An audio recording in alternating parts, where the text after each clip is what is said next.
Today we are going to read the book Trombone Shorty, and it's by Trombone Shorty Andrews. And it's illustrated by Caldecott honor winner Bryan Collier. And it is a Caldecott honor book. And what that means is Caldecott books are for illustrations. So it has been honored for illustrations, but it's also a winner of the Coretta Scott King Award. And remember, she was Martin Luther King Jr.'s wife. So after he was assassinated, she did live, continue to live and promote his message of peace, nonviolent social change, and brotherhood. So this book did win that award.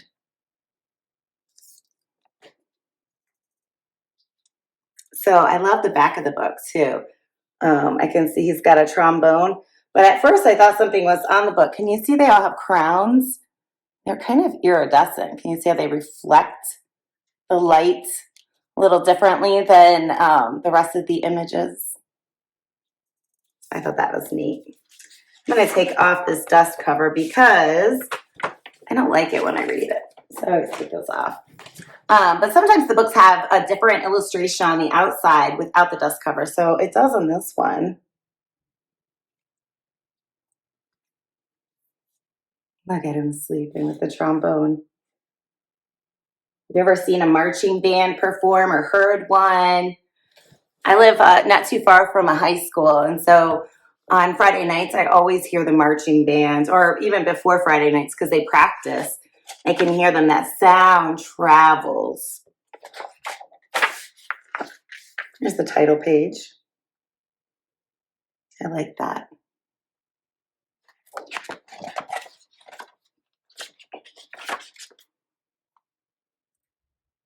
Where you at? Where you at? We have our own way of living down here in New Orleans, and our way of talking too. And that's what we like to say when we all want to tell a friend hello. So, where you at? Lots of kids have nicknames, but I want to tell you the story of how I got mine. Just like when you listen to your favorite song, let's start at the beginning, because this is a story about music.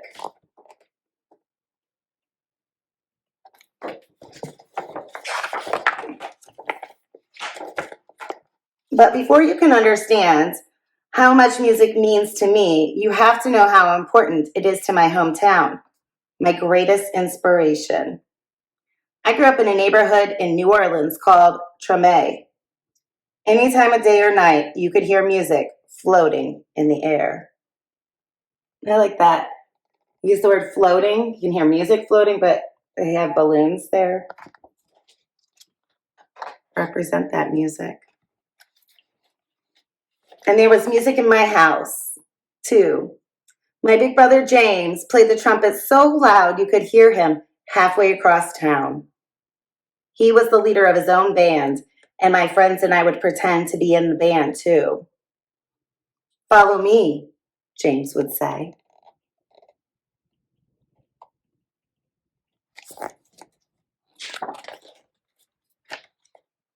There's one time every year that's more exciting than any other, Mardi Gras.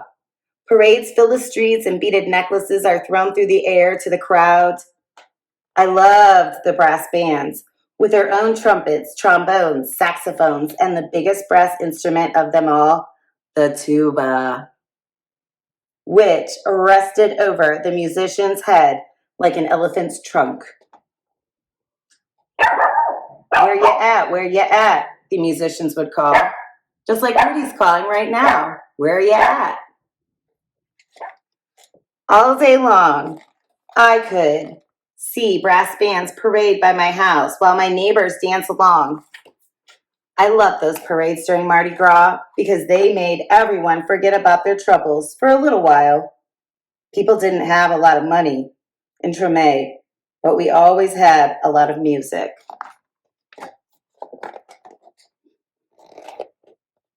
I love that, how it's like a photograph right there. Yeah, I love that. But you don't have to have money to have happiness or something to bring you joy. What's something that brings you joy that doesn't cost something? For this author, it was music. What's something that brings you joy? I've learned being outside and exploring is something that brings me joy, and that does not cost anything. It's pretty awesome.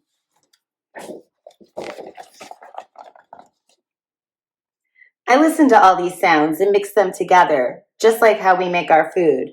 We take one big pot and throw in sausage, crab, shrimp, chicken, vegetables, rice, whatever is in the kitchen, and stir it all together and let it cook.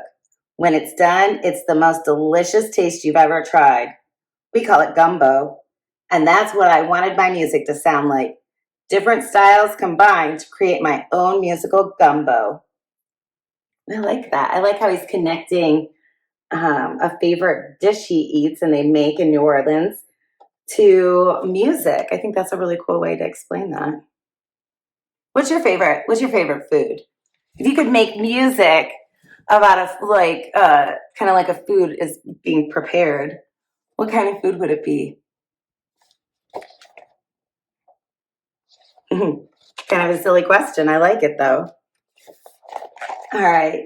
But first, I needed an instrument. The great thing about music is that you don't even need a real instrument to play. So my friends and I decided to make our own.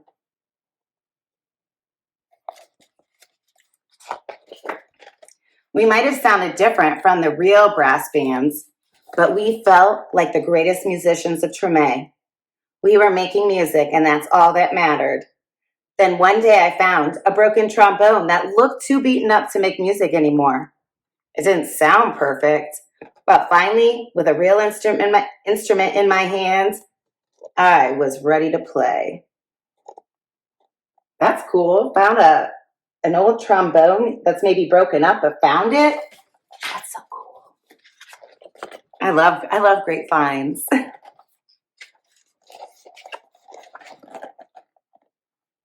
Do you have a great find? Something that you've found that maybe is something you treasure today?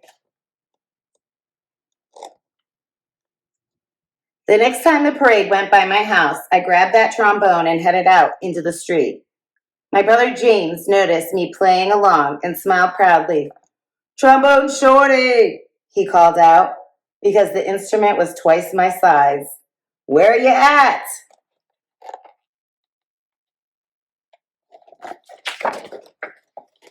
From that day on, everyone called me Trombone Shorty. I took that trombone everywhere. I went and never stopped playing. I was so small that sometimes I fell right over to the ground because it was so heavy. But I always got back up, and I learned to hold it up high. I listened to my brother play songs over and over, and I taught myself those songs too. I practiced day and night, and sometimes I fell asleep with my trombone in my hands. I like that. So he's Trombone Shorty. Do you have a nickname? I have lots of nicknames, but do you have a nickname? What's one of yours? How'd you get it? I love nicknames. I like his nickname, Trombone Shorty, because he's a little guy playing a big instrument for him. One day, my mom surprised me with tickets to the New Orleans and Jazz and Heritage Festival, the best and biggest music festival in town. We went to see Bo Diddley, who my mom said was one of the most important musicians of all time.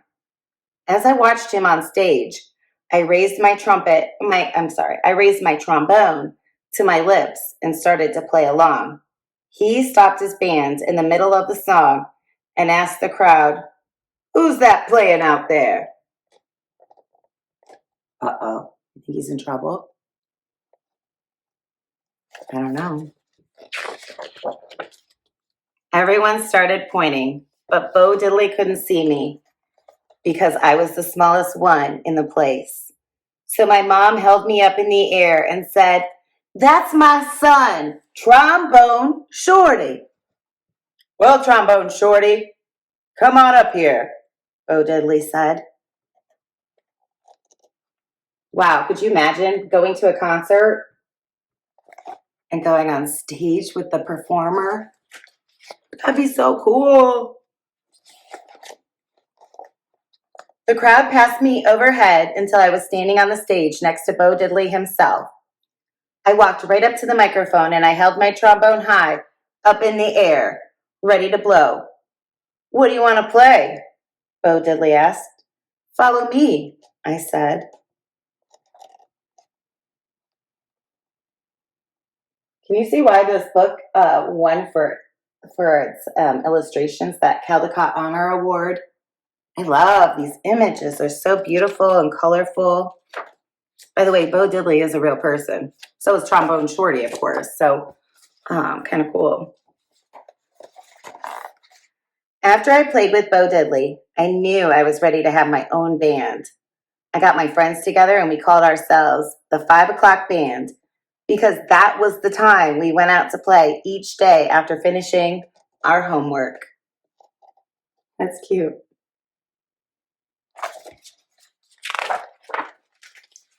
We played all around New Orleans. I practiced and practiced. And soon my brother James asked me to join his band.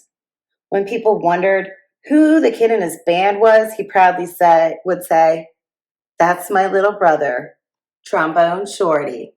Where you at?"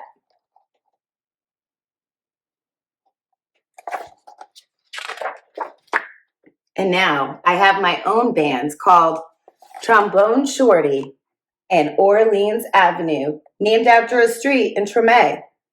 I've played all around the world, but I always come back to New Orleans.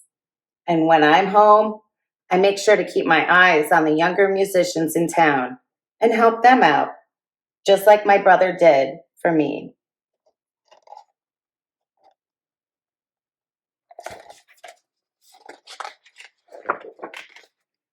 Today I play at the same New Orleans Jazz Festival where I once played with Bo Diddley. And when the performance ends, I lead a parade of musicians around, just like I used to do in the streets of Treme with my friends. Where you at? Where you at?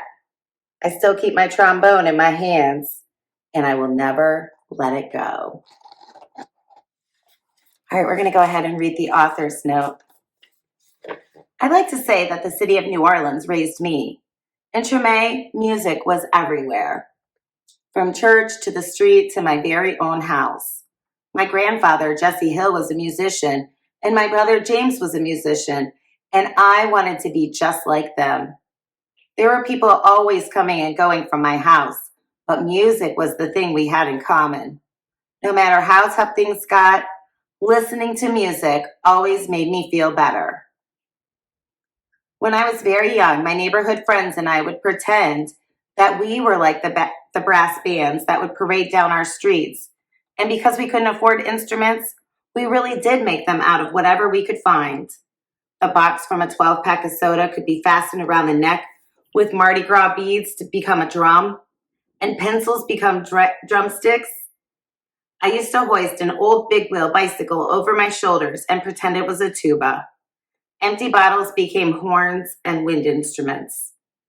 Thankfully, I got my first trombone when I was 4 years old, and by age 6, I was leading my own band. The only reason I succeeded as a musician was because I practiced every day. Practicing was easy to do because I loved playing music so much. I knew that if I just kept playing, good things would happen to me. I felt it in my bones. I played around town with my friends for many years, and together we tried to soak in everything we could about the incredible musical traditions of New Orleans. I felt lucky that the previous generations of New Orleans musicians wanted to share their craft with me. It was my job to carry on this musical heritage. I attended the New Orleans Center for the Creative Arts, then NOCCA, and started to develop my own musical style, one that paid tribute to the New Orleans' own jazz, blues, and gospel, but also mixed in other kinds of music that I loved, like rock and roll, funk, and hip-hop. I call it super funk rock. My music caught the eye of Lenny Kravitz, and at age 19, I joined the horn section of his band. This led to performing with other incredible musicians over the years, such as U2, Green Day, Eric Clapton, B.B. King, Prince, and many more. I formed my own band, Trombone Shorty and Orleans Avenue. Trombone Shorty and Orleans Avenue. That's his band. And together we've released 3 studio albums and even played at the Grammy Awards. In 2012, I had the honor of performing for President Barack Obama at the White House for a Black History Month celebration. In 2013, I was chosen to play the coveted closing set at the New Orleans Jazz and Heritage Festival, the same festival where I performed with Bo Diddley when I was a child. As important as it was for me to carry the torch for the music of New Orleans, it's even more important for me to make sure that this tradition continues. In 2012, I launched the Trombone Shorty Foundation and Trombone Shorty Music Academy to make sure that the music and culture of New Orleans stay alive. While I've been fortunate enough to travel the world and share my music, I always return home to New Orleans. Nothing has been more inspiring to me than working with the children there. I wanted to write this book to try to inspire hope in kids who might be growing up under difficult circumstances, but who also have a dream just like I did. I'm living proof that as long as you work hard, you can make your dreams take flight.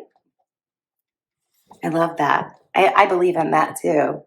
I think that hard work does a lot.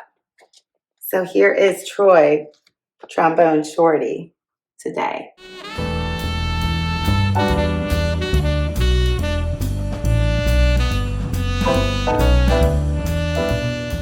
And that's the end of this book, Trombone Shorty. I hope you enjoyed this story.